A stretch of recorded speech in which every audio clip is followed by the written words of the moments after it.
This full moon, it will create a big shift, and the fallout will continue throughout the month. But there's some key dates you need to know about between the 1st and the 15th, because this is going to bring about karmic change to leadership. It's written clearly in the stars, the constellations, and the live sky that is sending us wisdom right now so that we can prepare for what's coming next. And what is beginning April 1st through the 15th will continue into the spring. And I'm here to help you navigate the waves of energy coming our way. And by the end of this video, after going through these 6 dates, you're going to find your promise to empower yourself and stand up for community, for your highest self. Hello, star friend. If you don't know me, my name is Beth Hansen, and I'm a true sidereal astrologer using the skies in their astronomical placements as constellations, not as outdated signs like Western Standard Zodiac does. I'm also the founder of Zodiac Club 13. Yes, 13. There are 13 Zodiacs, and I help shiny people like you weave the power of Mother Earth with the magic of the stars. And if this all sounds really new to you, but you're still curious, I do have a link right below here where you can unlock the new Zodiac. And it's just a little free PDF that I have for you to get started with the real sky. Because in these chaotic, tumultuous times, the universe has got your back. And so do I. Now let's take a look at what is going on in the sky on that night of the full moon. Let's go over to stelliumweb.org, and we are looking at the moon in Virgo, that's right, and the sun in Pisces. This is our starting point on the full moon. Mars is in Pisces, but Mercury is in Aquarius. And we're just getting the lay of the land here. And so as you can see where Mars is just starting to enter Pisces, and then Venus is actually in Aries on this day, starting in Aries. As we continue on across the ecliptic, we see Uranus next to the Pleiades in Taurus. But as we take a closer look at the moon and where she is at, we're just going to zoom in here a little bit and show you it is right there below the ecliptic. It is moving from the south. And then now we get a little closer look at Jupiter here in Gemini. So Jupiter is in Gemini. Yeah. And then we're going to get a close look at Taurus and Uranus. And there is Uranus. It's very close to the Pleiades, which is such a magical cluster. It's just amazing. They're the 7 sisters. And what this means with Venus in Aries, it means she is moving into a phase from being in Pisces, which is a water sign, to Aries, which is a fire sign. She herself is an earth sign.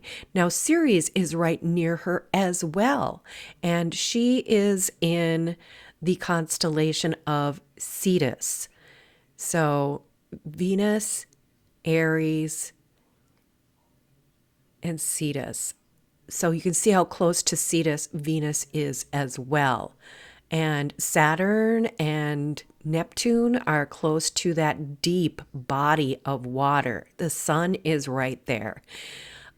It is an incredible time here. The Cetus is basically a water monster. Mars has left Aquarius and moved into the realm of Pisces. So sort of instead of air fueling that fire, we have water coming in to that energy. And I'll go over this a little bit more in detail day by day as to what energies we're going to be experiencing. Like I said earlier, there are 6 in particular days we're going to look at, but this is the date of the full moon. So just getting your bearings as we start out. We do want to take a quick look for our friend Pluto, which doesn't normally show up. You have to search for him up there in the search bar. And Pluto is in Capricorn. And that is right in the middle of the screen. There is Capricorn, there is Pluto. And Pluto is changing things on the earthly level. It is aligned with the front part of Capricorn, and therefore the goat part of the goatfish, which is very stubborn, and it'll consume anything in its path. So there's that energy about Pluto of being this confrontational sense of reworking Mother Earth. And as you can see, 1919 is the approximate time of the lunation here, according to Stellium. Things would be different in your area because this is Central Daylight Time. I live in the middle of the continent in southwest Minnesota. So now that we've had a good look at the sky, let's take a look at some charts, shall we? Where you're starting from is so important here. In this moon, the hero's journey in life culminates in a final challenge using what you've learned to improve yourself in service to community. Because this moon is in Virgo, which is about improvement. It is about being there for community and living in service. On the other side, we have the sun, your soul, your ID, your cosmic identity in Pisces. That's all of our cosmic identity right now, layering on top of our birth sun. For me, it's Taurus. But it is fire in water. And this is just clearing the way for unneeded ego in order to make room for spirit. And on this day, Venus starts to take charge by entering into Aries. And Venus in Aries is not a detriment to her. No, she's empowered by this Randy Buck energy that the goddess of love and beauty is going through. And she's here to help us instigate and initiate ourselves into our values and into our deepest relationships over the next couple of weeks. It's a very short sign and a very short transit. But Venus is going to be in charge for quite a while. She's going to be taking the lead. The primary energy, remember this, the primary energy is Venus. And right now, she is the evening star. So once the sun goes down in the west, you will see her shining brightly after the sun goes down. And then we move on to Jupiter in Gemini. And as with all things, Jupiter amplifies that Gemini mind, the quick wit, the quick thinking, the quick communications, the understanding of your immediate surroundings. So your home, your neighborhood, your city, your town, all of this are how you're going to be connecting, and that is being amped up.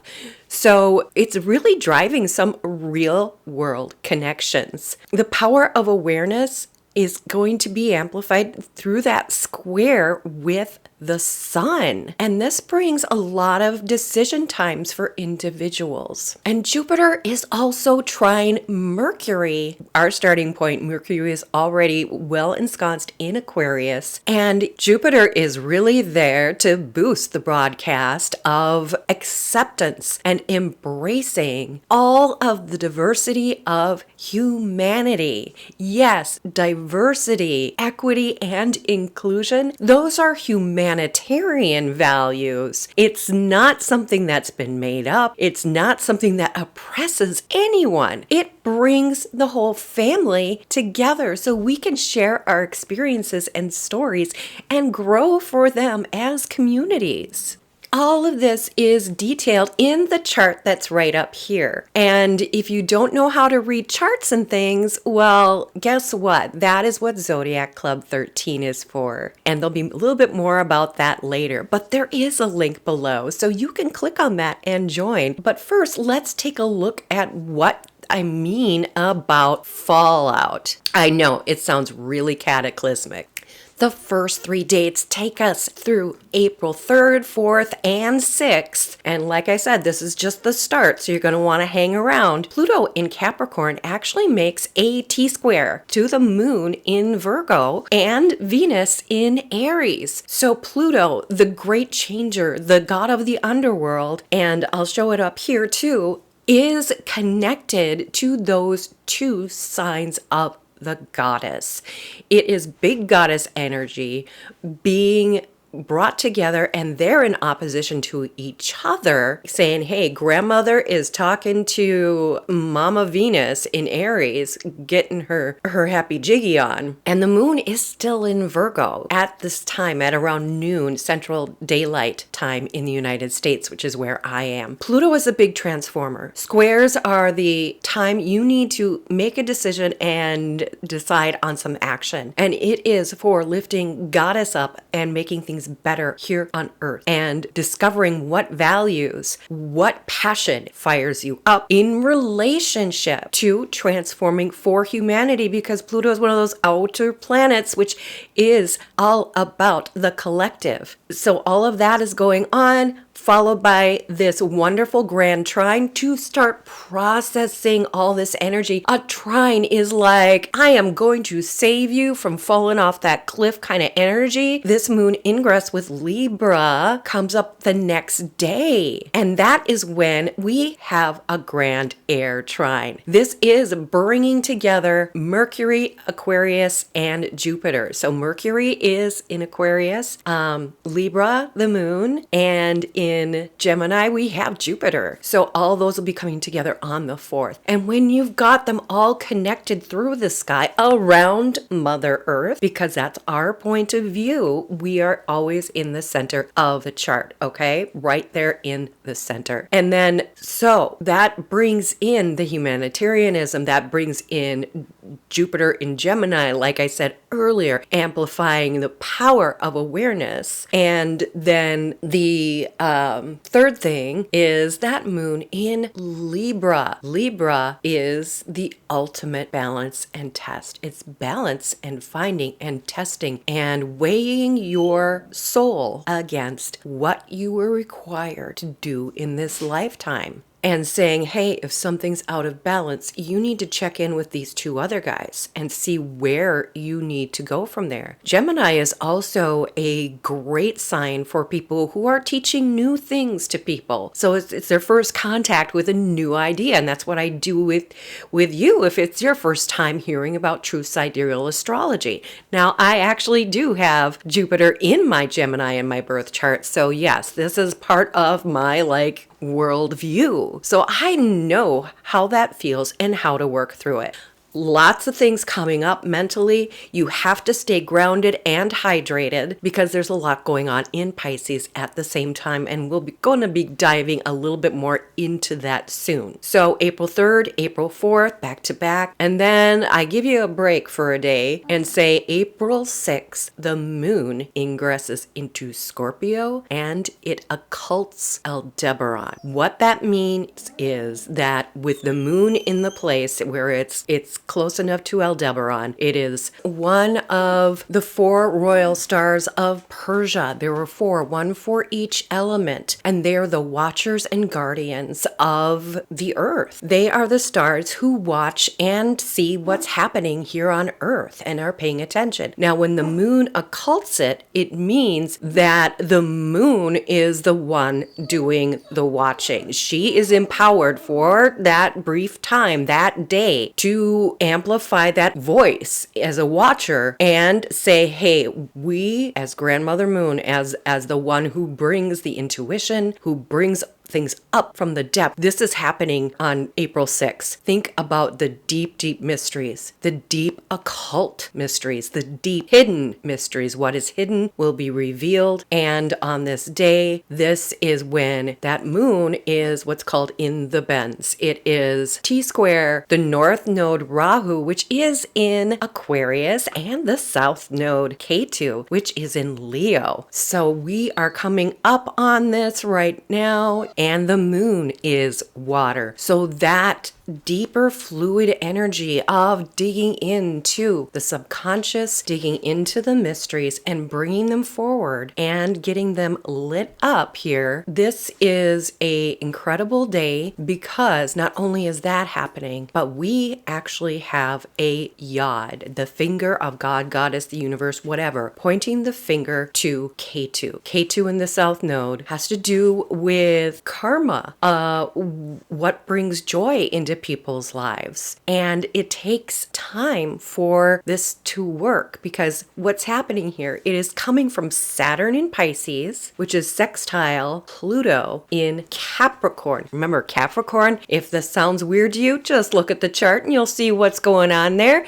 And it's all happening on the 6th. That is the beginning of this yod, which will last throughout the rest of this month. And then it shifts a little bit in the first part of May, but it hangs on for a while. Basically, it's like, okay, we're talking about the spiritual structure, the spiritual architect on one side, and the great transformer on earth. So with Pisces, it's water. With Capricorn, it's earth. And there's that spirituality. It is both of those things. And as we talked about Pluto being the great transformer, he is a fire sign pointing down to Ketu, which is in a fire sign. So fire speaks to fire. Okay. Now the nodes are lunar nodes. These are the points of transformation because they're where if the moon meets up with the nodes and the sun meets up with the nodes, this is where eclipses come from. That's where we get the term ecliptic. That is the path of the sun and where the sun and moon meet in the sky. Okay, so just a little elementary astronomy lesson there. And then on the same day, this is where Mercury is finishing up in Aquarius and is ingressing by the end of the day into Pisces. So the dialogue turns more inward. It turns more spiritual. It brings up things having to do with beliefs and belief systems. They're going to start being amplified as well. There's going to be some shifts there. So I am doing my best to try and translate the astrobabble into real talk and real life. Comment below. Did you understand anything I was saying and what you understood? What did you get from it? How did it make you feel?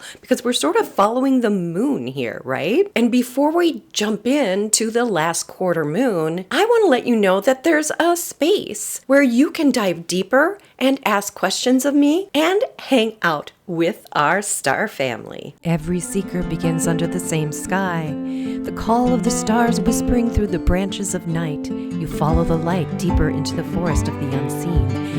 And there a guide appears. A golden invitation. Your entry to Zodiac Club 13, the secret celestial lounge, where the night hums with magic, candles flicker, stars shimmer, and your place is waiting. Welcome to the party, where mystics, dreamers, and star lovers gather to celebrate the real sky. Inside, visionaries study the cosmos. Hands trace constellations as they truly are and weave their stories through the cards of destiny. Here, wisdom flows like starlight, every spark a new awakening. You found your circle. Zodiac Club 13, the midnight lounge for seekers of the real sky, filled with 13 signs and timeless magic. So click the link below to join Zodiac Club 13, where you can get into the club and join us for the twice monthly Cosmic Happy Hour, where we all hang out on the school platform. And so here we are, the last quarter moon in Sagittarius, and the sun is T-square, the moon, of course, last quarter, and Jupiter in Gemini, amplifying everything coming from Sagittarius. And what is Sagittarius? Sagittarius is the philosopher, the thinker, the person who loves telling stories. He is the professor who likes to go on adventures. He's very much an Indiana Jones kind of guy. He loves travel. He loves culture. He loves exploring different points of view. And that's how the moon, now at quarter, is receiving this energy from the sun in Pisces. So that is that very dream-like quality, access to the intuition and the deeper consciousness of humanity. That is something that's going to be shining on us. But then there's that dark side of the moon where we don't see what's happening there. So I am really sensing that there's going to be messages in dreams. The collective subconscious is going to be giving you those aha moments and saying, this is where you need to go for the collective, and this is what you need to say, and this is what you need to do. So this is a great day for doing that check after that full moon energy, saying, where am I at with Virgo's assignment? And things could get pretty emotional today as well because of this big energy from the sun. Because if the sun is T-square the moon in Jupiter, it means the moon is in opposition to Jupiter. So big feelings, big ideas, and big intensity all being driven from your soul identity and spirit. So we have that happening on the 9th/10th of April, that last quarter moon in Sagittarius. Next, on April 13th, we have Mars conjunct Neptune in Pisces at 13 degrees of Pisces in the True Sidereal midpoint method of understanding the division of all of this. And that's a whole nother subject. If you want to learn more about the midpoint method, comment below. I'm like, what the heck is that midpoint method? Anyway, so I don't want to go into the weeds of astrology details and calculations right now. I just want to let you know that there's going to be a powerful energy because it's going to be fire hitting Neptune. Neptune can be very chaotic. And of course, Mars is that trigger happy, playful, I guess I would call him a trickster for sure. He makes things happen. And what can happen when he's connected that strongly with Neptune in Pisces in his own realm of water? He's goading Neptune saying, pull the trigger. I double dog dare ya. Let's do it together. If not, I might just steal the trigger from you and pull it myself. All of this is happening while there's a yod to Ketu. Like I said, that is pointed at Ketu, and they're very close to Saturn, who's part of that yod. This will be intense. There could be some serious pressure put onto leadership. There could be serious pressure put onto Mother Earth here, whether it is tidal waves or anything to do with water, floods, or something in that capacity where there's an excess of water, where things go kabooey due to water, and it could affect gas and oil as well. So be aware, April 13th is going to be a very spicy day. Now let's move forward to April 15th. This is the great stellium of the planets. We have Sun and Chiron conjunct in Pisces at 36 degrees. We have Saturn at 17 degrees, and Mars has moved 1 degree over and is now at 14 degrees, and Neptune is at 13 degrees. And then we have the moon and Mercury in Pisces at 11 degrees. 11. So if you're looking for those, we've got 36, 36, and 11. So if you're into those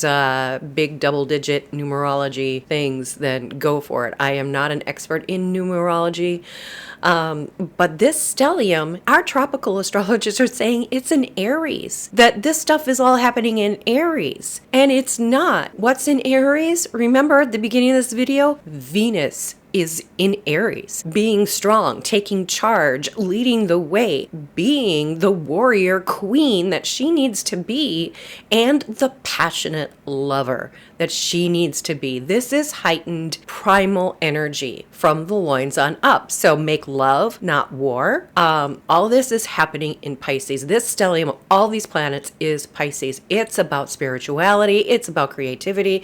It's about the ebb and flow of what needs to happen. It's about the dark and the light. It's about the yin and the yang. It is that energy. It is the masculine and feminine coming together, because we've got Sun, masculine, Chiron, well, could be neutral. A Saturn is considered masculine. Mars is considered masculine. Neptune, I think Neptune's female.